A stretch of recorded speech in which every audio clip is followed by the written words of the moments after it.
안녕하세요. 3월 28일 오후 7시 47분입니다. 지금 3월도 이제 28일로 며칠 안 남았네요. 2022년도도 새해가 밝은 지 벌써 석 달, 그 4분의 1이 지나가는 것 같습니다. 어쨌든 1분기 마감 시즌인 것 같은데, 또 다음 달이면은 주식 시장에서는 실적 시즌이 되는 것 같습니다.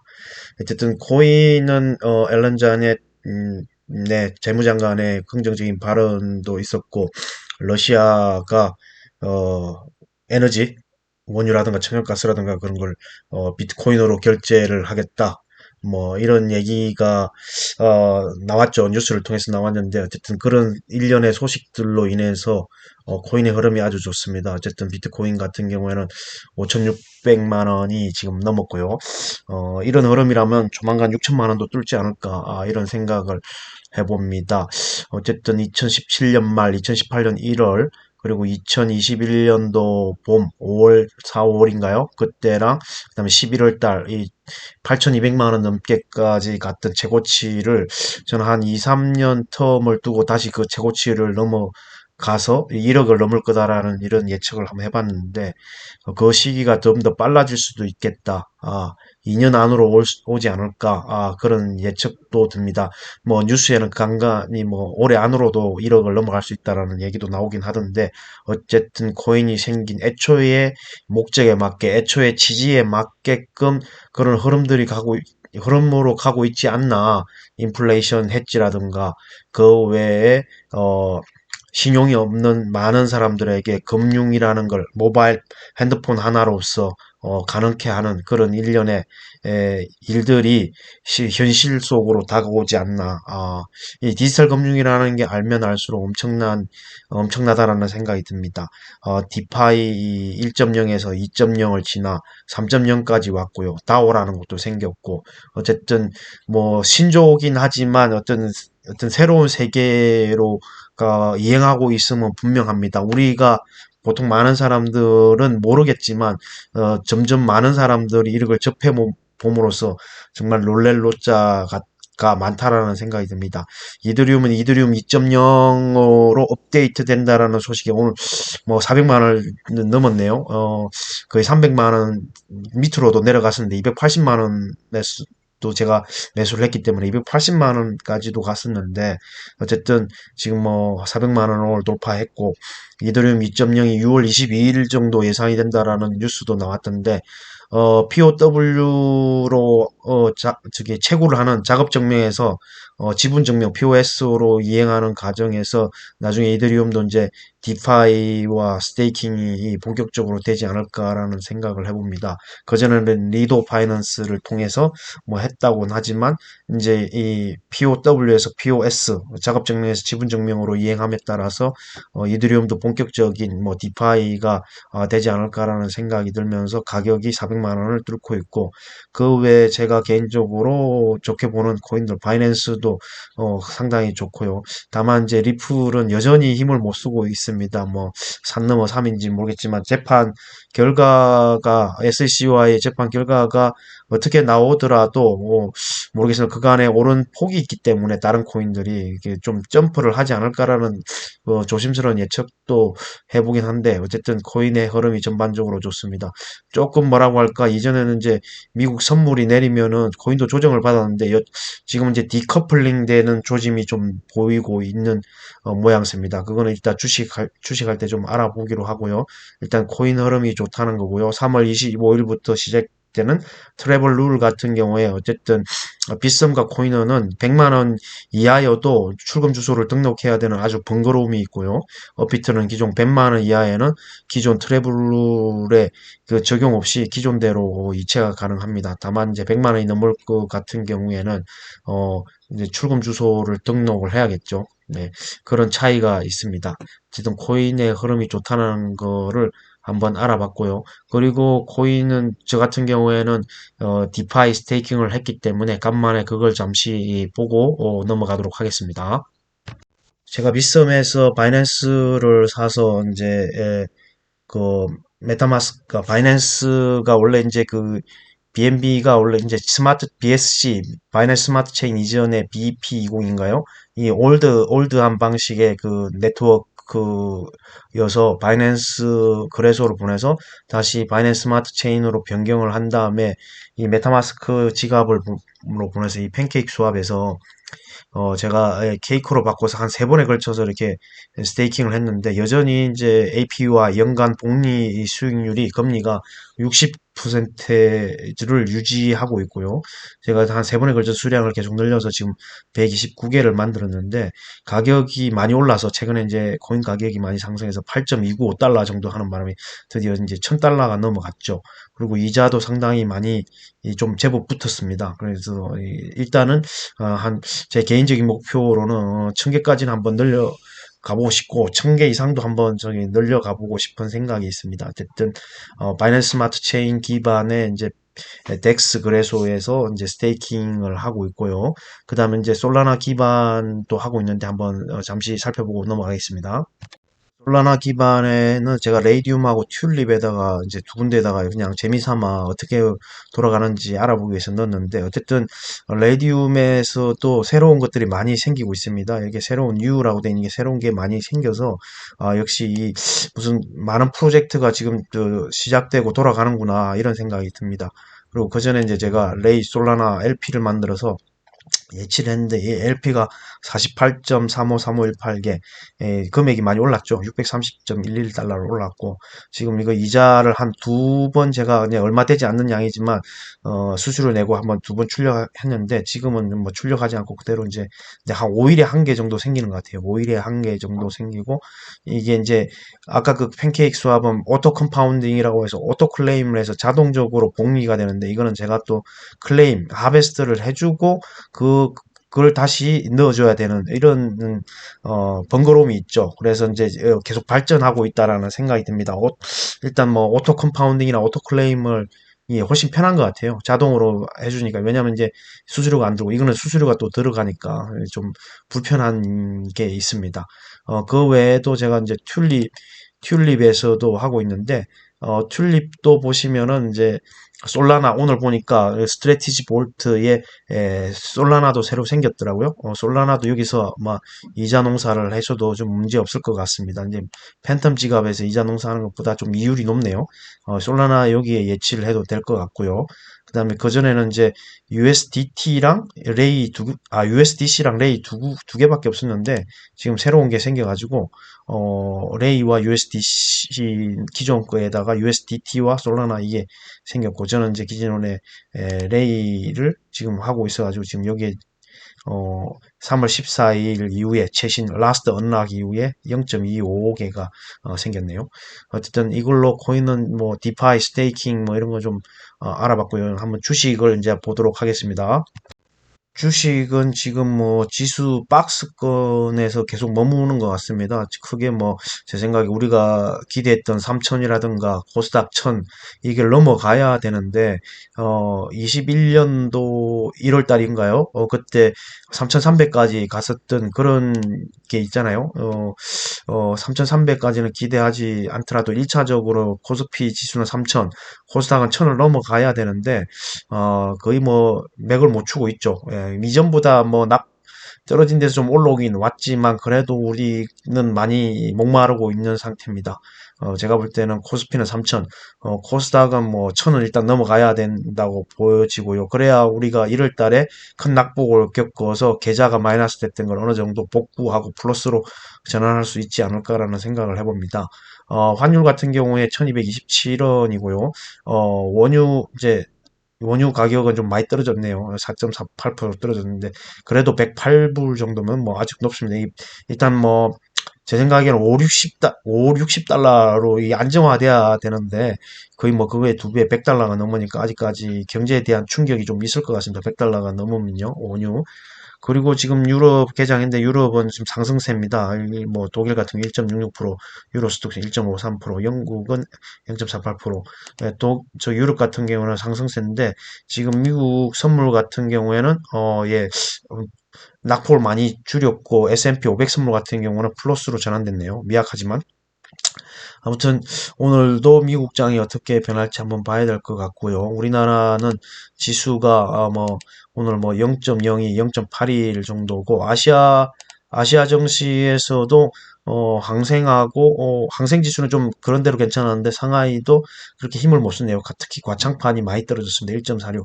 저는 과창판은 계속 펀드에다가 돈을 넣고 있긴 한데 참 계속 떨어지니까 이 수익률을 좀 갉아먹는 게 아닌가라는 생각이 들고, 유럽 같은 경우에도 러시아가 일부 뭐 개장은 하긴 했지만 거래 시간을 단축시켜서 한다고 해서 벌써 이게 마감되지 않았나 이런 생각이 듭니다. 이 러시아 같은 경우 마감된 것 같고요. 오늘 전반적으로 뭐 상승세 같은 경우에는 여전히 그 러시아 우크라이나 사태로 인해서 미치는 그런 종목들, 그 다음에 어, 윤 당선인의 새 정부 정책 기대감. 사실 뭐 새 정부 정책 기대감이라는 게 뭐 정책이 비슷비슷했잖아요. 다만 차이점이 좀 있었지만 그 뭐 부동산이라는 거는 공통적인 것이었고, 그렇기 때문에 부동산 관련된 것들이 있었고, 그리고 또 하나는 이제 여전히 삼성 우리나라 넘버원의 대기업이다 보니까 삼성에서 이야기하는 이제 로봇, 메타버스, 특히 로봇은 삼성뿐만 아니라 뭐 LG라든가 현대라든가 대부분 대기업에서 뭐 육성하겠다, 투자하겠다, 뭐 이런 얘기가 나오는 바람에 어, 로봇 관련주들이 오늘 좀 또 지속적으로 돌아가면서 좋은 흐름을 보여주고 있습니다.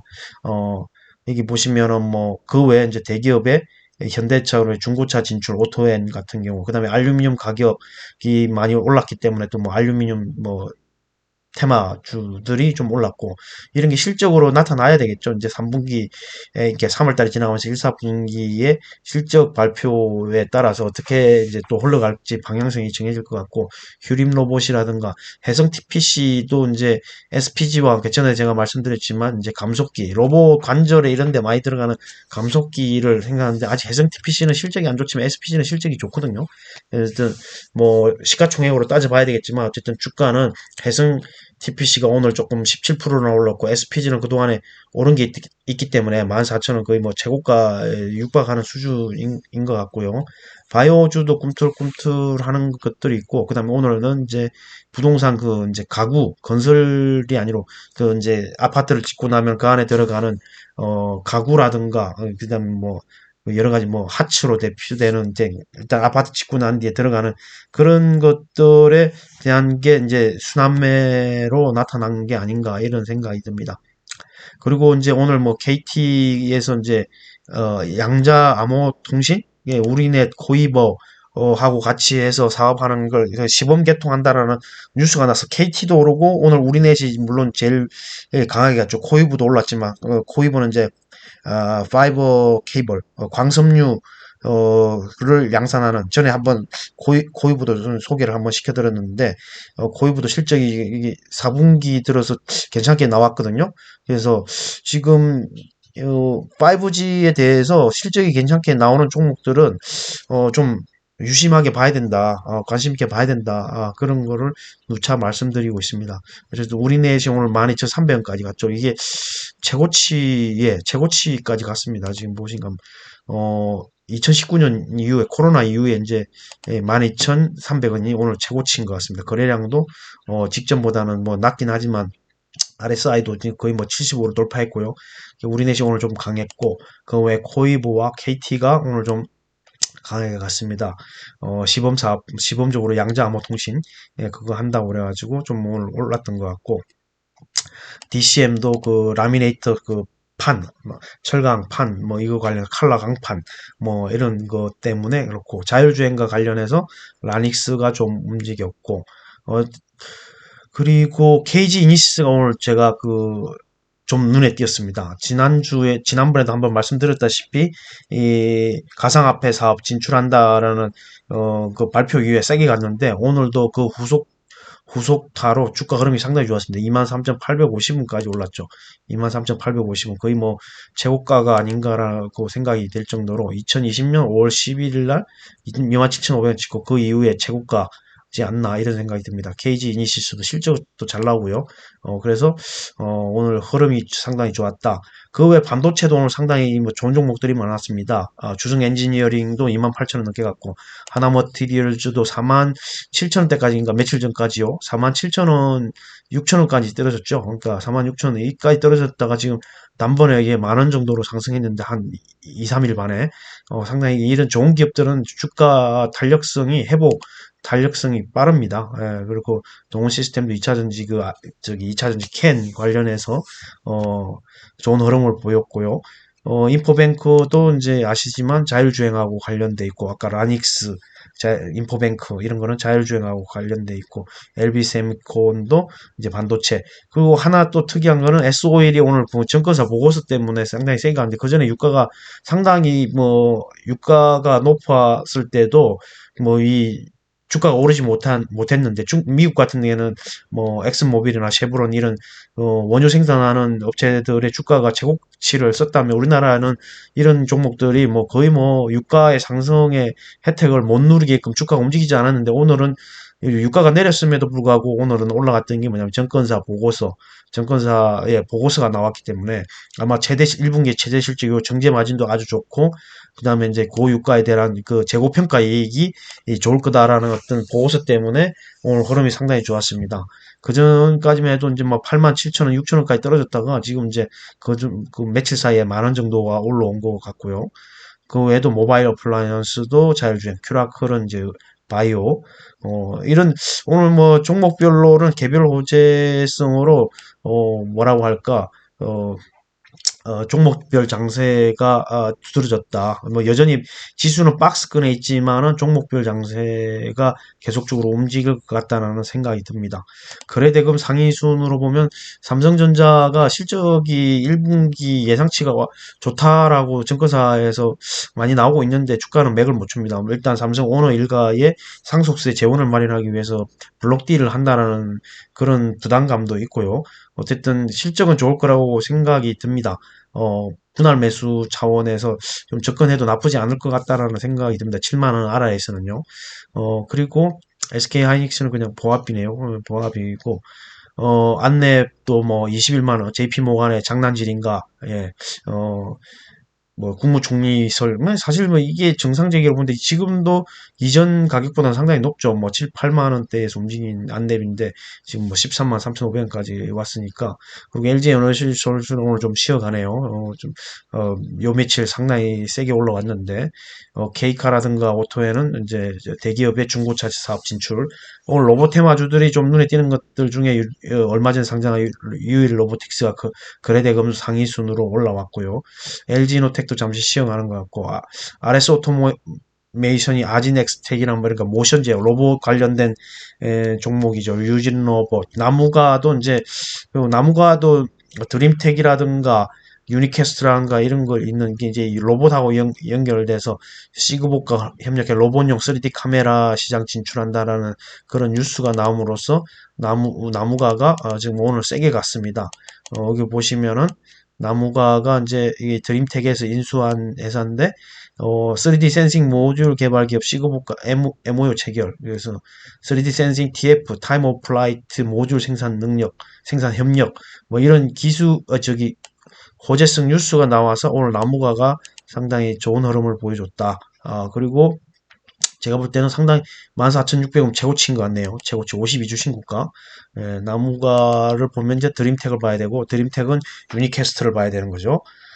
지금 SCFI 상하이 컨테이너 운임 지수가 지금 4,400까지 떨어졌다고 합니다. 그전 5,100 정도 됐는데, 지금 어느 정도 미국 서해안 캘리포니아 항의 정체가 좀 풀리고 있고, 그 바람에 그 컨테이너선 운임 지수가 지금 한 4,400대까지 떨어졌다고 하네요. 그래서 이제 HMM 주가가 좀 조정을 받는데 저는 이러는 기회가 매수 타이밍이라고 봅니다. 운임 지수가 떨어진다 하더라도 이전에 비해 평균치에 비해서는 상당히 높은 운임 지수고 그리고 점점점 뭐 코로나가 이제 뭐라고 할까 정상화된다라고 하면 또 이전에는 공급망 대란으로 이제 운임이 올랐다고 하면은 지금은 이제 물동량이 늘어날 거다. 물동량이 늘어날 거다라는 생각. Q가 늘어날 거다. 이전에는 P, 프라이스가 운임지수가 높아서 혜택을 입다고 그러면 지금은 이제 Q가 늘어나 프라이스는 좀 내려가더라도 Q, 퀀티티, 수량이 올라감으로써 어느 정도 그거는 다 상쇄해서 여전히 이 21년도보다 22년도 실적이 좋게 나올 거다라는 생각을 합니다. 그래서 HMM 같은 경우는 조정받을 때 좀 사모아 가신다고 하면 나중에 언젠가 주가가 올라갈 거라고 생각이 듭니다. 에디슨 EV는 쌍용차 인수 불발로 쌍용차에서는 뭐 계약 해지했다고 하죠. 그래서 하한가로 떨어졌고요. 저는 뭐 사실 인수한다고 해도 별 메리트가 없고 배보다 배꼽이 큰데 와이파미 엔진하는 날에 테스나 인수한다 그것도 불발됐죠. 배보다 배꼽이 더 큰다라는 거 덩치 작은 게 덩치 큰 걸 먹는다는 게 쉽지가 않죠. 자본력이 딸리는 겁니다. 자본 싸움에서 뒤져요. 어떻게 그 큰 자금을 조달할 수 있느냐가 문제인 거죠. 삼성 SDI도 최근에 흐름이 좋았습니다만 오늘 좀 쉬어갔고 SO일 아까 말씀드렸고 2차전지도 오늘 좀 전반적으로 쉬어가고 또 눈에 띄는 게 한국 항공우주가 최고치가 아닌가 이런 생각이 듭니다. 항공우주가 요즘 상당히 흐름이 좋습니다. 이제 방산에 관한 것도 있겠지만 우주시대 뭐 드론이라든가 우주시대에 대한 거, 발사체에 대한 거, 뭐 이런 거, 그런 것들도 있고, 이제 물론 뭐 방산 같은 무기 사업도 있지만, 러시아 우크라이나 사태 때문에 독일도 국방비를 GDP 대비 2%로 증액을 했고, 다른 나라들도 지금 우리나라에 대해서 특히 K9 자주포라든가 유럽에 있는 국가들도 그렇고, 이 도입, 무기 수입 이런 거에 대해서 우리나라한테 상당히 뭐 이렇게 타진이 많이 온다고 하더라고요. 그런 뉴스도 있었는데 우리나라가 이제 K 방산까지 기술력이 어마어마하게 좋은 거겠죠. K 방산까지 이제 두루두루 글로벌하게 이끌어가지 않나 이런 생각이 들고 또 하나는 삼성 엔지니어링입니다. 삼성 엔지니어링도 28,300원까지 오르면서 거의 최고치에 육박했죠. 작년 9월 23일 28,550원인데 오늘 28,300원까지 올랐으니까 거의 최고치에 다다랐다고 생각이 들고 그 외에 뭐 은행주들이 이제 미국의 이 금리 인상 관련해서 조금 좀 올랐던 거 같고 그다음에 분기 배당을 하거나 올해는 작년까지 억눌렀던 배당에 대한 기대감도 금융주에게는 있는 것 같습니다. S-오일에 이어서 뭐 SK이노베이션이나 GS도 좀 올랐던 것 같고 유가가 빠지긴 하는데 어쨌든 S-오일에 대한 점검과 1분기 그 점검사 보고서 때문에 오늘 좀 정유주도 많이 올랐던 것 같습니다. 그리고 해성 TPC는 아까 말씀드렸고, 요복 관련해서 감속기. 저는 뭐 해성 TPC보다 SPG를 더 선호하긴 하지만, 해성 TPC 말고 SPG가 이제 주가가 14,000원대고, 조정받을 때 좀 들어가야지 이미 이제 뭐 많이 올랐죠. 그리고 한신기계는 이제 뭐 원천 특허가 있죠. 그 원전 관련된 피팅 밸브인가요? 뭐 밸브였는지 제가 기억이 안 나는데 하여튼 원천 특허가 있기 때문에 계속 강한 흐름을 보여주고 있습니다. 원전 테마 관련해서는요. 사이맥스가 또 오늘 로봇 관련 테마로 묶여갖고 상당히 21,500 순식간에 가격이 급등 나왔다가 좀 윗꼬리를 달고 제자리 어느 정도 갔는데 사이맥스가 삼성전자 로봇 1차 협력사 국내 유일 보조 뭐 잼스 뭐 이런 게 나옴으로써 사이맥스가 주가가 상당히 세게 갔습니다. 이런 것도 나중에 또 뭐 반복되는 이슈기 때문에 또 한번 지켜볼 만할 것 같고요. 조정시 매수 관점이고요. 동진세미케도 초반에 4750원까지 올라갔다가 약간 오늘 조정받았는데 여전히 꾸준히 올라오고 있는 거고 직전 고점 51,000원에 가려면 아직까지 뭐 좀 위에 볼륨이 있다고 생각이 들고 오늘 아까 반도체 관련해서 주승엔지니 말씀드렸는데 28,100원까지 올랐습니다. 뭐 주승엔진이 워낙 실적이 탄탄하고 올해도 아마 실적이 좋을 거라고 생각이 들고요. 반도체 장비 관련해서 주승엔지니어링뿐만 아니라 PSK라든가 그다음에 뭐 유진테크라든가 넥스틴이라든가 뭐 이런 반도체 장비주들도 관심 있게 보시고 이런 시스템 반도체 비메모리 그다음에 뭐 파운드리 하는 이런 8인치 전문 쪽으로 하는 DB 하이텍 이런 것도 뭐 좀 계속적으로 보시는 것도 나쁘지 않을 것 같습니다. 아무튼 오늘 전반적으로 이제 해승대에서도 이제 그 기판 관련돼서 좀 58,000 얼마 직전 고점까지는 좀 멀었지만 어쨌든 야금야금 올라오고 있고 인텔리안 테크도 상당히 흐름이 좋네요. 지난 9만 원 넘게까지 갔다가 95,800원까지 갔다가 쭉 조정받다가 다시 올라오고 있는데 어쨌든 인텔리안 테크라든가 MC넥스도 떨어지다가 오늘 이제 카메라 로봇에 탑재되는 카메라 뭐 이슈로 아까 나무가 오르듯이 그와 유사한 비즈니스 모델을 가지고 있는 MC넥스라든가 이런 게 좀 올랐던 것 같고 2차전지 장비주 DNT도 오늘 좀 올랐고 2차전지 장비주나 타이글랩도 지금 기판 관련된 주고 올랐고 아까 나무가가 드림텍이 유니캐스트로 이어지죠. 예, 이런 관련 종목들도 올랐고 아무튼 종목표 지수는 재미없고 박스권에 갇혀 있지만 개별 종목들로 봐서는 상당히 뭐 이익을 남겨주는 수익을 남겨주는 종목들이 제법 많습니다. 인탑스도 상당히 견주하네요. 그리고 제가 레이크 머티리얼즈 말고도 QSI도 제가 지금 거의 뭐 분할 매수하고 있는 종목 중에 하나입니다. QSI 레이저 다이오드의 원천 기술을 가지고 있고 어쨌든 얼마 전에 이제 뭐라고 할까 AR, VR 기기에 들어가는 크기에 뭐 납품하는 계약도 맺었었고 앞으로 저는 발전 가능성이 있다고 봅니다. QSI. 그 외에도 자율주행 관련해서 그런 게 있었고 뭐 제가 얼마 전에 이녹스 첨단 소재도 말씀드렸고 풍력 관련한 것도 말씀드렸고 어쨌든 전 세계 지금 뭐 러시아 우크라이나 사태 때문에 각 나라가 각성하게 된 게 일단 국방 그다음에 이제 에너지 자립 뭐 이런 것 때문에 에너지의 판도가 좀 바뀔 거라는 생각이 듭니다. 뭐 풍력이든 태양광이든 좀 바뀔 것 같고 여전히 반도체에 대한 쇼티지는 나올 것 같습니다. 일단 상하이가 지난번에 심천에 이어서 상하이 폐쇄령이 나왔죠. 오늘 아침에 상하이를 봉쇄한다고 그래가지고 그 바람에 좀 장중에 이 좀 시장이 좀 출렁거리긴 했습니다.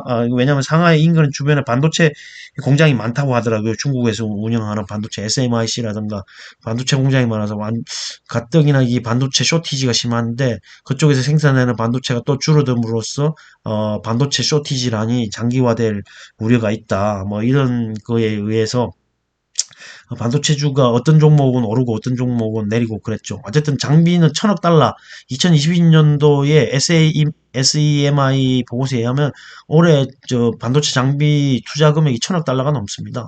1,000억 달러가 넘기 때문에 경쟁력 있는 우리나라의 반도체 장비주들이 이걸 수혜를 많이 볼 거다라는 생각입니다. 특히 중국에 많이 파니까요. 미중 무역 분쟁에 의해서 우리나라 게 중국에 많이 팔리니까요. 미국 거는 중국으로 들어갈 수가 없죠. 뭐 반도체 장비 중에 어플라이드 머티리얼즈라든가 램 리서치라든가 도쿄 일렉트론 4대 게 있죠. EUV 만드는 ASML도 있지만은 4대 장비주가 있는데 대부분 좀 네덜란드의 ASML 빼고는 대부분 미국 회사고 그럼 네덜란드 회사도 미국 때문에 뭐 EUV 장비를 중국에 팔 수가 없죠. 그렇기 때문에 반대급부로 우리나라가 물론 EUV 장비를 못 만들지만 그 나머지에 대한 것들은 우리나라가 중국에다 많이 팔 수 있다. 이런 생각이 들고 반도체 장비주들이 주가 흐름이 상당히 견조하다. 주승 엔지니어링 같은 경우 상당히 좋잖아요. 예, 주가 흐름도 조정받을 때 그런 것들은 뭐 좀 모아보는 것도 괜찮다라는 생각이 들고요. HFR은 오늘 좀 쉬어갔네요. 거의 뭐 제자리 수준이고. 그러니까 뭐 유진테크, 원익 QNC, 제우스도 로봇 관련주 해서 좀 오르다가 지금 뭐 거의 최고치에 육박한 상태이고 DNF라든가 반도체 관련주들도 상당히 뭐 찾아보면 좋은 것들이 많기 때문에 분할 매수 차원에서 쭉 사모아 가시면 좋을 것 같고요. 저는 이제 개인적으로 레이크 머티리얼즈 마음에 들어서 레이크 머티리얼즈를 지금 분할 매수하고 있는 중이고 아까 QSI도 오르는 데서는 이제 사지 못하고 내릴 때 분할 매수를 하고 있고 특히 또 이녹스도 그렇고요. OLED 관련주도 여러분 유심히 봐야 됩니다. OLED 그 PNH 테크인가? 그것도 지난주 금요일날 올랐죠? 그 다음에 이녹스 첨단 소재라든가, 덕산 네오록스라든가, 이녹스 첨단 소재가 있기 때문에 이녹스도 봐야 되고, 덕산 테코피아, 뭐 이런 것도 보고, 그 다음에 뭐 풍원정밀, 이런 것도 보고, 어쨌든 삼성이 QD OLED TV를 사전 예약 판매한다고 해서 지금 LG 디스플레이랑 삼성 디스플레이 어떤 뭐 시장에서 나오는 계속 이야기들이 이제 결판이 날 것 같고요. 어쨌든 삼성의 브랜드 이미지가 있고 글로벌 이미지도 있기 때문에 삼성이 TV 예약을 받는 데 있어서 자기네들이 생산할 수 있는 양을 초월할 경우는 LG 디스플레이에서 사와야겠죠. 자기 이름을 걸고 파는 TV니까. 예.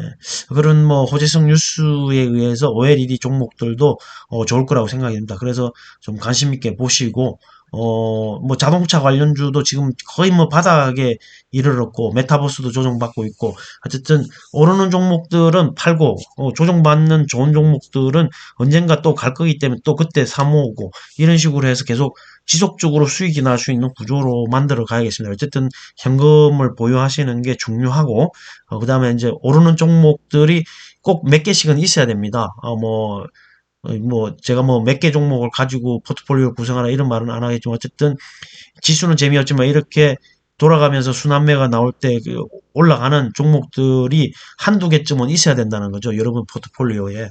그리고 조선주도 관심 있게 보시고요. 에너지의 변환과 관련해서 뭐 LNG 가스를 운반하는 우리나라가 그 LNG선에는 특화된 기술이 있기 때문에 싹쓸이를 하고 있으니까 그런 거에 대해서도 좀 관심 가져보시고 어쨌든 조선주가 좋으면 조선기자재도 또 관심을 가져보시고 다들 무거운 종목들이고 손이 안 가고 그 인기가 없는 종목들이긴 하지만 결국에는 주가는 실적에 의해서 올라가는 거기 때문에 실적 시즌에 되면은 움직일 거라고 생각이 들고요. 올해까지는 조선주들이 힘들 거고 작년에 수주받은 게 2년 후에 재무제표에 반영이 될 거라고 하면은 어떤 종목들은 뭐 보수 증권사들이 말하기를 어떤 종목들은 하반기부터 흑자 전환을 할 것이다. 내년 흑자 전환을 할 것이다. 이런 기대감이 있기 때문에 주가라는 게 턴어라운드 하는 기업들이 주가가 가장 강하게 오르잖아요. 어쨌든 그렇기 때문에 조선주들도 관심 있게 보시면 좋을 것 같고요.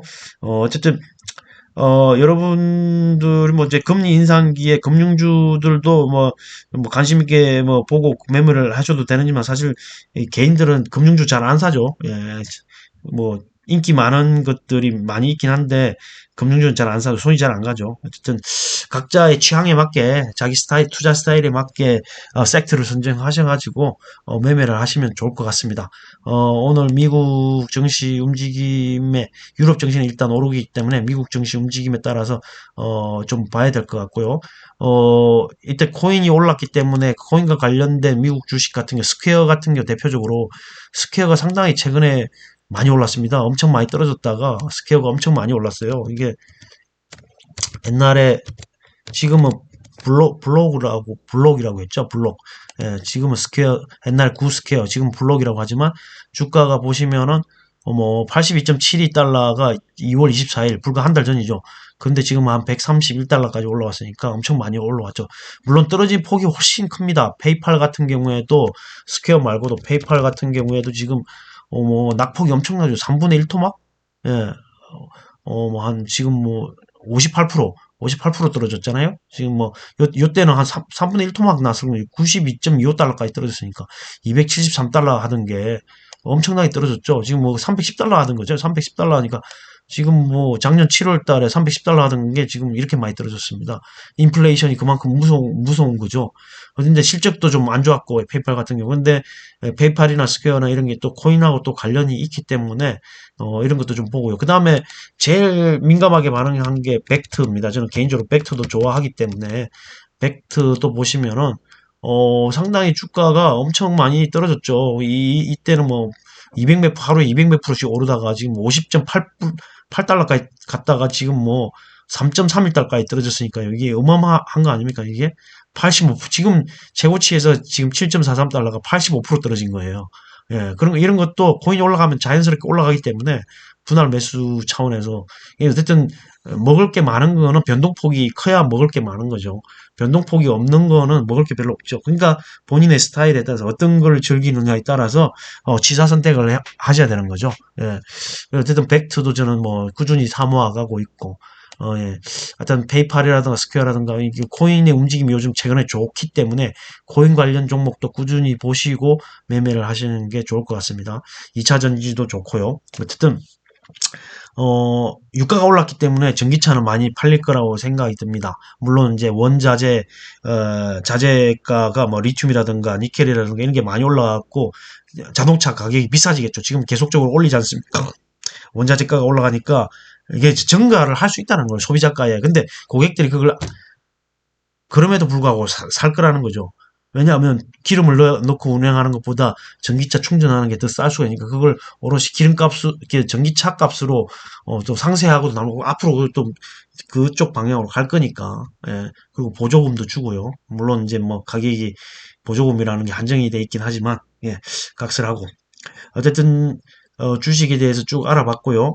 어, 점점 더 악재는 둔해질 거라고 봅니다. 러시아 우크라이나 사태도 벌써 한 달이 넘었고 지금 뭐 어디에서 대면 저기 회담을 한다고 하죠. 대면 지금까지는 화상 회담을 했지만 지금 러시아도 곤욕스럽긴 매한가지일 겁니다. 뭐 러시아가 출구 전략을 써서 아마 대면 회담하고 아주 휴전을 하지 않을까라는 생각도 들긴 하는데 이제 그런 악재들도 이제 거의 막바지에 왔다.